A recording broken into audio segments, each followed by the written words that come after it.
Okay, here is my first attempt at making vegan cheesecake bites. So I have some coconut cream. I have some pure vanilla extract, soaked cashews, blueberries, lemon, some soaked dates, cherries, and soaked cashews because the cashews is the filling. All right. Um, and now I'm going to show you the pecans. So the pecans are the base or the crust. So the crust is made from pecans and dates. So um, you take the pecans. I didn't even measure. I just kind of threw them in. And then you add the dates. So I soaked the dates about, I don't know, 10, 15 minutes, not too long. So you'll see me grabbing the dates and throwing the soaked dates in there. There you go. I grab those and the water and threw in there, and then I blend them all up. And I blended them all up in a food processor until they were about this consistency, like just a little bit crumbly, um, a little bit kind of sticky, so that you're able to actually like press them down in the mold.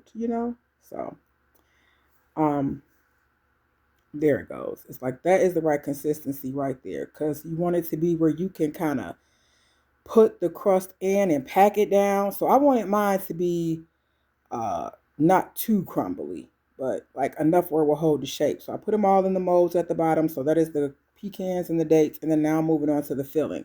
So I soaked the cashews, I don't know, maybe about 15, 20 minutes. And then I took this can of coconut cream, which it is a small can and it's unsweetened. So, and it's 5.4 ounces. And I pointed that out because I'm only going to use half a can in each one because I'm making a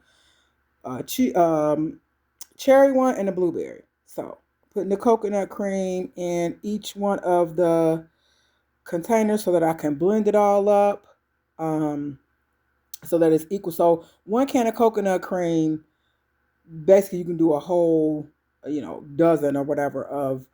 And then I'm adding a little vanilla. If I had to do it all over again, I would not add the vanilla because I feel like it gave it a vanilla flavor. Like I didn't really like it that much. I just didn't. And then I'm adding lemon juice. So I got Meyer lemons. And as you can see, I'm not measuring anything. I'm just putting them in. I think one of the seeds fell off in there, but this was me like experimenting. This is what I do.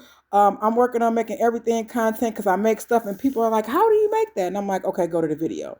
So there's that. And then for the blueberry ones, and I'm adding coconut sugar. So I use organic coconut sugar just to sweeten the filling up a little bit. If I had to go back and do it different, I would not add the vanilla flavor. I would add the coconut sugar, but I wouldn't add the vanilla flavor. And then I'm adding the blueberries to one because I'm going to make a blueberry filling. Blended it all up as you can see. So that's me having it all blended. And that's the blueberry. And that's the consistency of it. It's like a blueberry cheesecake type filling. Okay. And then I started to spoon it into the molds, as you can see. So I'm slowly spooning the filling into the molds. And then I added some frozen blueberries on top. So that was the blueberry one. And now I'm going to do the exact same thing, but then I'm just adding cherries this time. So I took the frozen cherries out. I let them defrost a little bit. So all of my fruits were frozen. So these were frozen cherries and frozen blueberries that I got from Costco. You see I'm adding those to the blender. I'm going to blend those all up. And you'll see this is the cherry filling. So this is how the cherry filling came out. And then you see I put them all in the molds and I put them in the freezer for about 15 minutes.